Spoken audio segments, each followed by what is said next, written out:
Chapitre 14. Si grande est la loi du sabbat, très grand est le précepte de l'amour. Les 10, fatigués et couverts de poussière, rentrent à la maison. À la femme qui les salue en leur ouvrant la porte, ils demandent tout de suite « Où est le maître ?» « Dans le bois, je crois, à prier comme toujours. Il est sorti de grand matin, et il n'est plus revenu. » Pierre, agité, crie. « Et personne n'est allé le chercher. Mais que font ces deux ?» « Ne t'inquiète pas, homme. Parmi nous, il est en sécurité, comme dans la maison de sa mère. »« En sécurité, en sécurité. Vous vous rappelez le Baptiste, il était en sécurité ?» Il ne le fut pas, parce qu'il ne sut pas lire dans le cœur de celui qui lui parlait. Mais si le Très-Haut permit cela pour le Baptiste, certainement il ne le permettra pas pour son Messie. Tu dois le croire plus encore que moi, qui suis femme et samaritaine. Marie a raison, mais où est-il allé exactement? Je ne le sais pas. Il va tantôt d'un côté, tantôt de l'autre, parfois seul, parfois avec des enfants qu'il aime tant. Il leur apprend à prier en voyant Dieu en toutes choses. Mais aujourd'hui, il est seul, car il n'est pas venu à Sexte. Quand il a les enfants avec lui, il revient parce que ce sont des oiseaux qui veulent la becquer aux heures régulières. La petite vieille sourit, en se rappelant peut-être ses 10 enfants, et puis elle soupire, parce qu'aussi joies et douleurs se trouvent dans les souvenirs de la vie. Et Judas et Jean, où sont-ils? Judas à la fontaine, Jean a ramassé du bois. Je n'en avais plus, car j'ai lavé tous les vêtements pour vous les donner propres à votre départ. Que Dieu te récompense, mère, c'est beaucoup de travail à cause de nous, dit Thomas, en mettant une main sur l'épaule maigre et voûtée, comme pour la caresser. Oh, ce n'est pas de la fatigue, c'est comme si j'avais mes enfants, dit-elle encore en souriant, avec une larme qui brille dans ses yeux enfoncés de vieille femme. Jean rentre sous une grande charge de bois, et il semble que le couloir plutôt sombre s'éclaire à sa venue.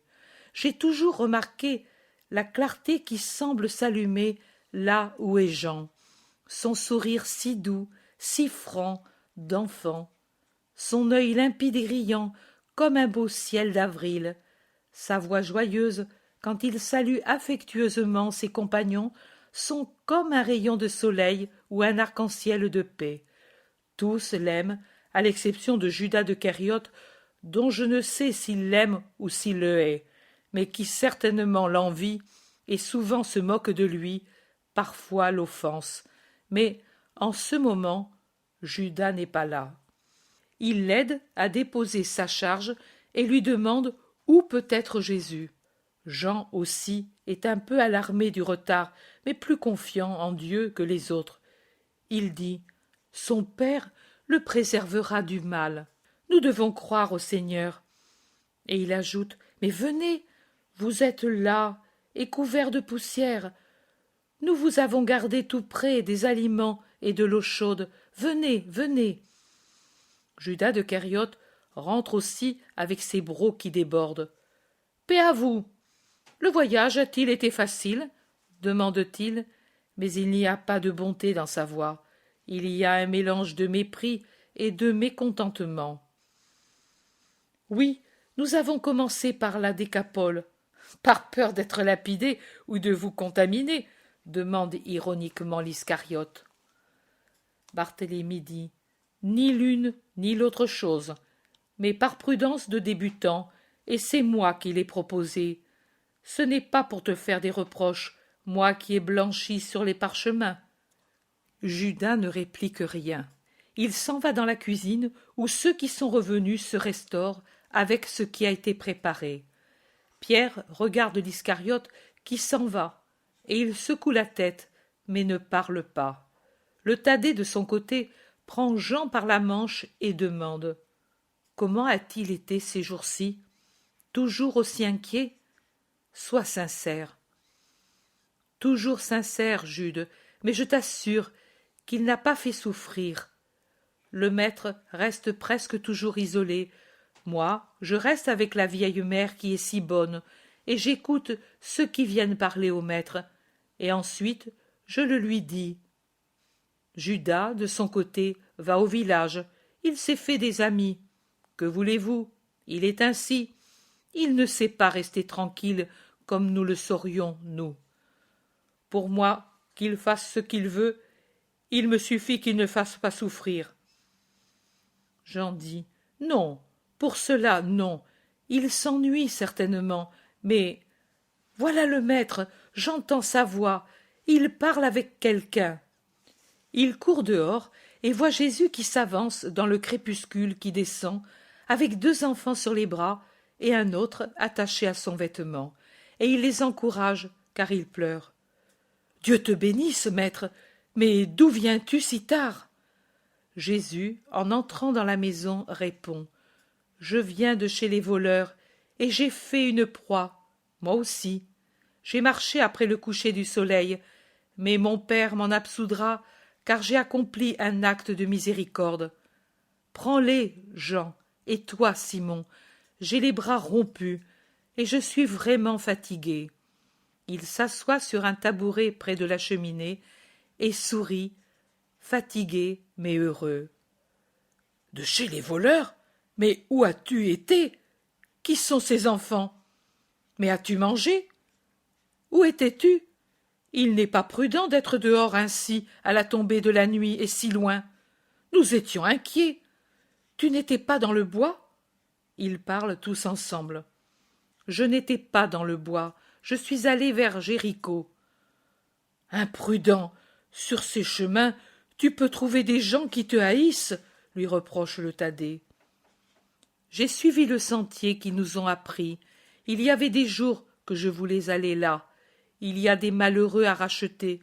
À moi, ils ne pouvaient rien me faire de mal, et je suis arrivé à temps pour ces enfants. Donnez-leur à manger. Je crois qu'ils sont presque à jeun, car ils avaient peur des voleurs, et je n'avais pas de nourriture avec moi. Si au moins j'avais trouvé un berger, mais la proximité du sabbat avait déjà rendu déserts les pâturages. » « Bien sûr, il n'y a que nous qui ne respectons pas le sabbat depuis quelque temps, » observe Judas de Kériote, toujours blessant. « Comment parles-tu? Qu'est-ce que tu insinues? » lui demande-t-il. « Je dis que cela fait 2 sabbats que nous travaillons après le coucher du soleil. » Soleil. Jésus dit. « Judas, tu sais pourquoi nous devions marcher le dernier sabbat. Le péché n'appartient pas toujours à celui qui l'accomplit, mais aussi à celui qui force à l'accomplir. Et aujourd'hui, je le sais. Tu veux me dire qu'aujourd'hui aussi j'ai violé le sabbat? Je te réponds que si grande est la loi du repos sabbatique, très grand est le précepte de l'amour. Je ne suis pas tenu à me justifier à tes yeux, mais je le fais pour t'apprendre la mansuétude, l'humilité et la grande vérité que, devant une nécessité sainte, on doit savoir appliquer la loi avec souplesse d'esprit. Notre histoire possède des exemples de cette nécessité. Je suis allé à l'aurore vers les monts Adomain, car je sais que là il y a des malheureux dont l'âme est rendue lépreuse par le crime.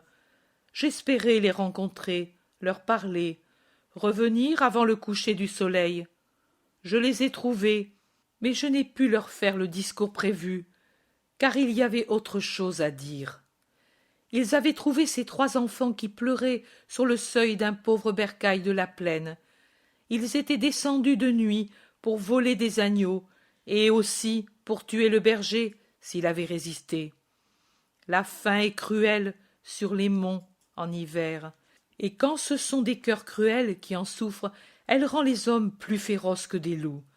Ces enfants étaient donc là, avec un pastoureau à peine plus âgé qu'eux, et effrayés comme eux. Le père des enfants, je ne sais pour quelle raison, était mort pendant la nuit. Il avait peut-être été mordu par quelque animal, ou son cœur avait faibli. Il était froid sur la paille près des brebis. L'aîné s'en aperçut, car il dormait à côté de lui. Ainsi les voleurs, là où ils auraient peut-être tué, trouvèrent un mort et 4 enfants en pleurs. Ils abandonnèrent le mort et poussèrent en avant les brebis et le pastoureau, et comme chez les plus farouches il peut y avoir une pitié qui ne meurt pas facilement, ils recueillirent aussi les enfants. Je les ai trouvés en train de discuter sur ce qu'ils devaient faire. Les plus féroces voulaient tuer le pastoureau de 10 ans, dangereux témoin de leur vol et de leur refuge. Les moins durs voulaient le renvoyer en le menaçant, tout en retenant le troupeau. Tous, ensuite, voulaient garder les enfants plus petits. Pour en faire quoi? Mais ils n'ont pas de famille. La mère est morte, c'est pour cela que le père les avait emmenés avec lui au pâturage d'hiver, et maintenant il remontait, en traversant ces montagnes, vers sa maison déserte. Pouvais-je laisser les petits aux voleurs pour qu'ils les rendissent semblables à eux? Je leur ai parlé. En vérité, je vous dis qu'ils m'ont compris plus que beaucoup d'autres. Ils ont si bien compris qu'ils m'ont laissé les enfants et qu'ils accompagneront demain le pastoureau sur la route de Sichem, car dans ces campagnes demeurent les frères de leur mère. En attendant, j'ai recueilli les enfants, et je les garderai avec nous jusqu'à l'arrivée des parents. « Et tu t'imagines que les voleurs… » dit l'Iscariote, et il rit. « Je suis certain qu'ils ne toucheront pas un cheveu du petit berger. Ce sont des malheureux. Nous ne devons pas juger pourquoi ils le sont, mais nous devons essayer de les sauver. Une bonne action peut être le commencement de leur salut. » Jésus incline la tête, absorbé dans je ne sais quelle pensée. Les apôtres et la petite vieille parlent et échangent entre eux des sentiments de compassion et s'empressent de réconforter les enfants apeurés. Jésus lève la tête en entendant pleurer le plus petit, un enfant brun d'environ 3 ans, et il dit à Jacques, qui s'efforce inutilement de lui faire prendre du lait, « Donne-moi le petit, et va prendre mon sac. » Et il sourit, parce que le petit s'apaise sur ses genoux et boit avidement le lait qu'il repoussait auparavant. Les autres, un peu plus grands, mangent la soupe qu'on a mise devant eux, mais des larmes descendent de leurs yeux. « Hélas, que de misère! Voilà! Que nous souffrions, c'est juste, mais des innocents !» dit Pierre, qui ne peut voir souffrir des enfants. « Tu es un pécheur, Simon. Tu fais des reproches à Dieu ?» observe l'Iscariote. « Possible que je sois un pécheur, mais je ne fais pas de reproches à Dieu. Je dis seulement, Maître, pourquoi les enfants doivent-ils souffrir? Eux n'ont pas de péché. » « Tous sont des péchés, au moins le péché originel, » dit l'Iscariote. Pierre ne lui répond pas. Il attend la réponse de Jésus. Jésus, qui berce l'enfant, maintenant repu et somnolent, répond. « Simon, la douleur est la conséquence de la faute. » « Bien. Alors, quand tu auras enlevé la faute, les enfants ne souffriront plus? » « Ils souffriront encore. Ne t'en scandalise pas, Simon.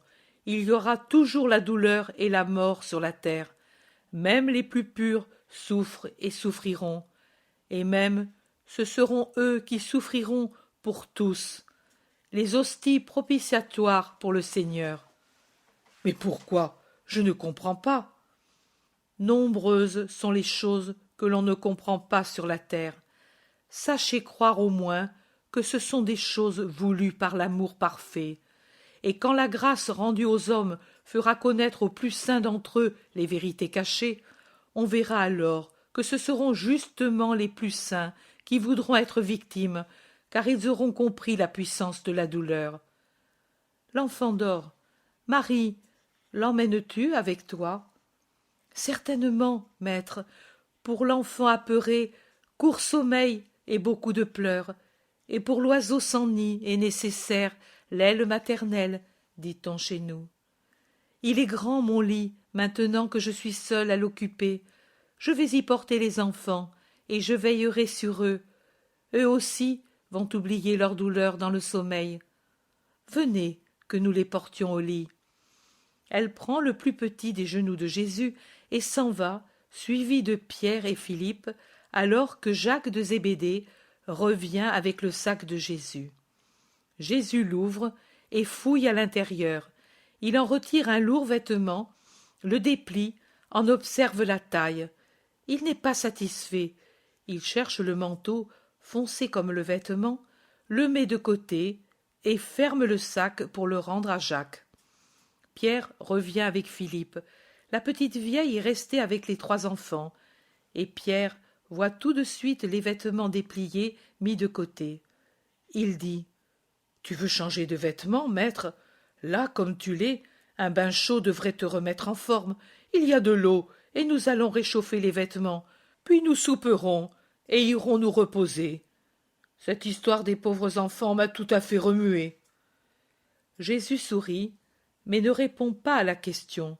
Il dit seulement: « Louons le Seigneur, qui m'a fait arriver à temps pour sauver les innocents. » Puis, fatigué, il se tait. La petite vieille rentre avec les vêtements des enfants. « Il faudrait les changer. Ils sont déchirés et couverts de boue. Mais je n'ai plus les vêtements de mes fils pour les changer. Je les laverai demain. »« Non, mère, après le sabbat, tu vas coudre 3 petits vêtements dans ceux-ci qui sont à moi. »« Mais Seigneur, sais-tu que tu n'as plus maintenant que 3 vêtements? Si tu en enlèves un, avec quoi restes-tu? Lazare n'est pas ici, comme quand tu as donné ton manteau à la lépreuse, » dit Pierre. « Laisse faire, il en reste 2, et c'est déjà trop pour le Fils de l'homme. Prends, Marie, demain, au coucher du soleil, tu commenceras ton travail, et le persécuté aura la joie de secourir le pauvre dont il comprend les peines. Les peines. Les peines.